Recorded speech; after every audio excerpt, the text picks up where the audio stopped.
अस्सलाम वालेकुम dear students, उम्मीद है सब खैरियत से होंगे। तो आज की इस वीडियो में हम फसी पार्ट 1 की बायोलॉजी के फर्स्ट चैप्टर जिसका नाम है इंट्रोडक्शन टू बायोलॉजी, इसके बहुत ही इंपॉर्टेंट शॉर्ट क्वेश्चंस को डिस्कस करते हैं जो कि एग्जामिनेशन पॉइंट ऑफ व्यू से बहुत ही अहम है।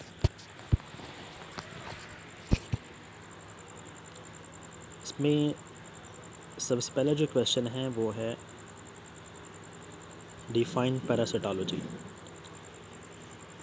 इट्स टू सिंपल और इसकी डेफिनेशन बहुत ही आसान है। पैरासाइट से याद रखेंगे आप पैरासाइट, और लॉजी या लॉगी का मतलब होता है स्टडी। तो सिंपली इसको आप डिफाइन कर सकते हैं the branch of biology which deals with the study of parasites. Very simple. Next, इसमें पैरासाइट्स का मोड ऑफ ट्रांसमिशन है, लाइफ हिस्ट्रीज है और होस्ट पैरासाइट रिलेशनशिप है, इसको भी हम इसमें स्टडी करते हैं। सेकंड जो इम्पोर्टेंट क्वेश्चन है वो है डिफाइन है ह्यूमन बायोलॉजी। इसको भी बड़ा आसान है डिफ़ाइन करना, ह्यूमन एंड बायोलॉजी, यानी बायोलॉजी की वो ब्रांच जिसमें हम ह्यूमन को स्टडी करते हैं, उसकी एनाटमी, ह्यूमन्स की मॉर्फोलॉजी, ह्यूमन्स की evolution, genetics, cell biology, ecological studies. तीसरा इम्पोर्टेंट शॉर्ट क्वेश्चन है बेटा, डिफाइन सोशल बायोलॉजी। सोशल से याद रखेंगे सब स्टूडेंट्स सोसाइटी बायोलॉजी, बायोलॉजी की वो ब्रांच जिसमें हम सोशल बिहेवियर को स्टडी करते हैं, और कम्युनल लाइफ को ऑफ अ ह्यूमन बीइंग्स, उस ब्रांच को हम बोलते हैं सोशल बायोलॉजी। नेक्स्ट है क्वेश्चन 4 इम्पोर्टेंट, बायोटेक्नोलॉजी किसे कहते हैं। बायोस का मतलब याद रखेंगे आप लिविंग ऑर्गेनिजम्स, और टेक्नोलॉजी मीन टेक्निक्स, यानी कि लिविंग ऑर्गेनिजम्स को यूज़ करते हैं, उनके सिस्टम्स को, प्रोसेसेस को सर्विस इंडस्ट्रीज़ में चीज़ें बनाने के लिए। इम्पोर्टेंट, बहुत ही important short question number 6, differentiate micromolecules and macromolecules. It is also important short question.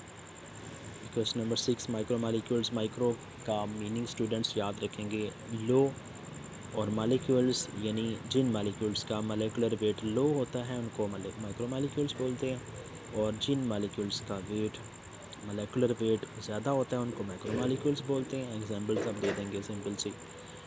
Question number 8, population and community में डिफरेंस। ये याद रखेंगे students, population group of living organisms of the same species.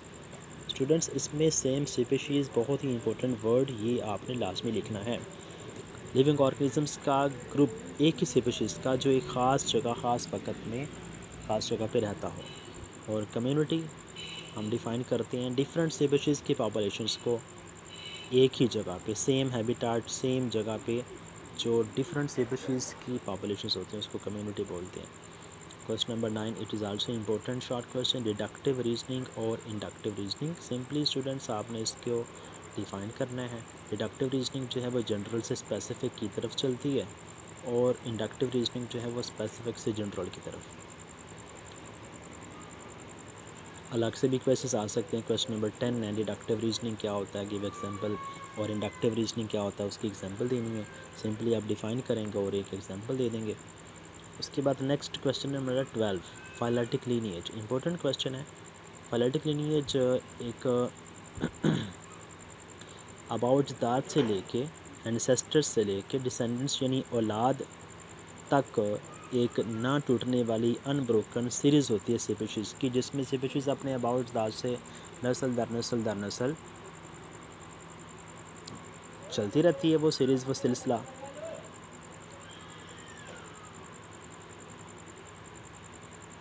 और हर बाद में आने वाली जो स्पीशी है, नस्ल है, वो अपने से पहले वाली नस्ल से इवाल्व होती है, इसको हम बोलते हैं phyletic lineage. Question number 13 students देखें, हाइपोथेसिस 2 इम्पोर्टेंट, बहुत इंपॉर्टेंट शॉर्ट क्वेश्चन है ये। एक ऑब्जर्वर ऑब्जर्वेशंस को डाटा की फॉर्म में ऑर्गेनाइज करता है और एक स्टेटमेंट देता है अपने एक्सपीरियंस और बैकग्राउंड नॉलेज की बेस पे। ये स्टेटमेंट जो है हाइपोथेसिस कहलाती है, जो कि टेंटेटिव एक्सप्लेनेशन होती है ऑब्जर्वेशंस की। टेंटेटिव का मीनिंग होता है वजाहत तलब, यानी ऑब्जर्वेशंस की वजाहती जो एक्सप्लेनेशन होती है उस स्टेटमेंट को हम हाइपोथेसिस बोलते हैं। क्वेश्चन नंबर 14 आपके सामने शो हो रहा है। क्वेश्चन नंबर 14 वेरी टॉप पे, ये भी इंपॉर्टेंट क्वेश्चन है। What is the difference between theory and law? बहुत ही सिंपल, जस्ट आपको डिफाइन करना है। Theory a series of hypothesis supported by the results of many test, यानी बहुत सारे टेस्ट किए जाएं और उनको जो रिजल्ट्स आए वो उस हाइपोथेसिस को सपोर्ट करें। ठीक है, तो वो जो हाइपोथेसिस की सीरीज़ होगी जिसको बहुत सारे टेस्ट के रिजल्ट सपोर्ट कर रहे हों उसको थ्योरी बोलते हैं।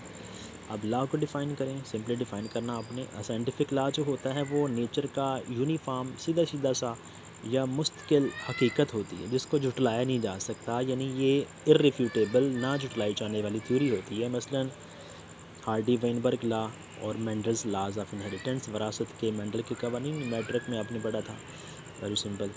उसके बाद क्वेश्चन 15 बहुत ही इंपॉर्टेंट क्वेश्चन है। बायोलॉजिकल कंट्रोल, बायोलॉजिकल मीन जिसमें हम बायो मीन लिविंग ऑर्गेनिजम्स, यानी जानदारों को यूज़ करते हैं कंट्रोल करने के लिए।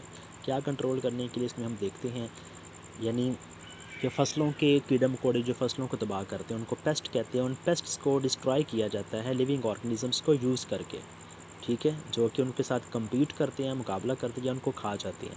एग्जांपल इसके ले लें, एक एफिड जो गंदम की फसल या अखरोट के दरख्त पे हमला करता है और उसको हम कंट्रोल करते हैं बाई वास्प, यानी जो भिड़ें होती हैं येलो कलर की, उनके ज़रिए हम उनको कंट्रोल करते हैं जो एफिड को पैरासाइटाइज यानी कि मार देते हैं। Question 16 is also important short question students. Hydroponic culture technique, hydro mean water होता है, तो इसमें आप याद रखेंगे हाइड्रो से कि ऐसी टेक्निक जिसमें हम पौधों को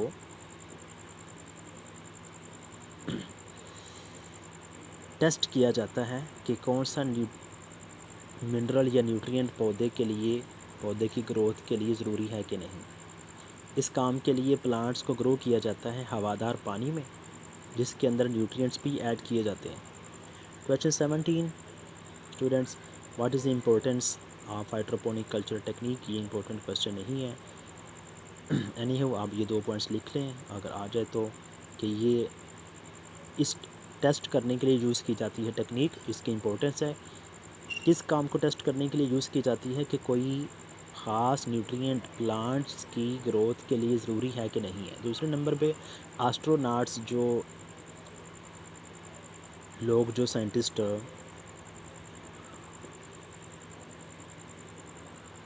चांद पे जाते हैं वो इस टेक्निक के ज़रिए वेजिटेबल्स ग्रो कर सकते हैं, ये इसकी इंपॉर्टेंस। उसके बाद क्वेश्चन 18 इंपॉर्टेंट क्वेश्चन है students. Define radiotherapy. Radio for radiations और थेरापी का मतलब होता है ट्रीटमेंट, यानी ऐसा इलाज जिसमें हम रेडिएशंस को यूज़ करते हैं। यानी अगर किसी बंदे को कैंसर है, उसका कैंसरस वाला जो पार्ट होता है बॉडी का उसको हम एक्सपोज करते हैं शॉर्ट वेवलेंथ की रेडिएशंस की तरफ, यानी उसके कैंसर वाले जिस्म के हिस्से पे जिस पे कैंसर है उसके ऊपर हम शॉर्ट वेवलेंथ की रेडिएशंस शुआएँ डालते हैं। ठीक है, वक्फे से रेगुलर इंटरवल्स, यानी 2 घंटे के बाद, 6 घंटे के बाद, रिपीटेडली बार बार, जिससे वो ठीक हो जाता है। Question number 19 also important question. Define chemotherapy. Chemo for chemicals, therapy for treatment, जिसमें हम केमिकल्स के थ्रू ट्रीटमेंट करते हैं, यानी जिसमें हम एंटी कैंसर केमिकल्स मेडिसिन की शक्ल में इंजेक्शंस की फॉर्म के अंदर देते हैं एट रेगुलर इंटरवल्स, तो इसको हम बोलते हैं कीमोथेरापी। जीन थेरापी, जीन के ज़रिए थेरापी फॉर इलाज, ऐसा इलाज जो जीन के ज़रिए, इसमें हम नॉर्मल जीन के साथ को हम डाल देते हैं और डिफेक्टिव जीन को निकाल लेते हैं और उसको दोबारा से बोन मैरो सेल्स में डाल के जीन थेरापी ट्रीटमेंट करते हैं। उसके बाद इंपॉर्टेंट शॉर्ट क्वेश्चन है स्टूडेंट्स। इंटीग्रेटेड डिजीज़ मैनेजमेंट, जिसमें हम क्या करते हैं, तमाम मेथड्स और तरीक़ाकार को यूज़ किया जाता है with the participation of community, लोगों को भी शामिल किया जाता है इसमें किसी भी डिज़ीज़ के ख़िलाफ़ लड़ने के लिए। इसको हम बोलते हैं इंटीग्रेटेड डिजीज़ मैनेजमेंट। आखिर पे क्वेश्चन 23 जो है वो इंपॉर्टेंट क्वेश्चन है। बायो रेमेडिएशन, बहुत ही इंपॉर्टेंट शॉर्ट क्वेश्चन, एग्जांपल भी देनी है। बायो लिविंग ऑर्गेनिजम्स और रेमेडिएशन का मतलब होता है रिमूवल, यानी माहौल से एनवायरमेंटल पोल्यूटेंट्स जो माहौल के अंदर गंद का बायस बनते हैं उसको हम जानदारों को यूज़ करके डिग्रेड किया जाता है, इसको हम बोलते हैं बायो रेमेडिएशन। फॉर एग्जांपल अलजी को यूज़ किया जाता है पोल्यूशन को रिड्यूस करने के लिए।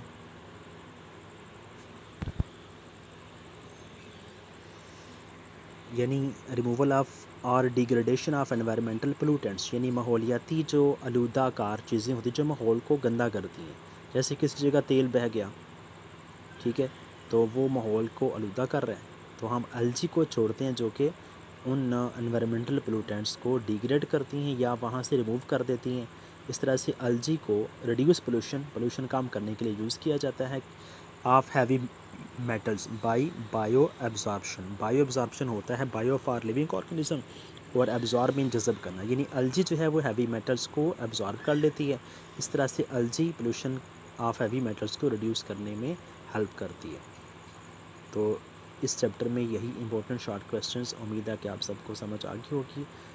इंशाल्लाह ये गैस के तौर पे भी आप याद कर सकते हैं, इसी में से आपके एग्ज़ाम में क्वेश्चंस आएंगे। और काइंडली मेरे यूट्यूब चैनल को लाइक और सब्सक्राइब कीजिएगा ताकि नई आने वाली वीडियोस आपको मिलती रहें।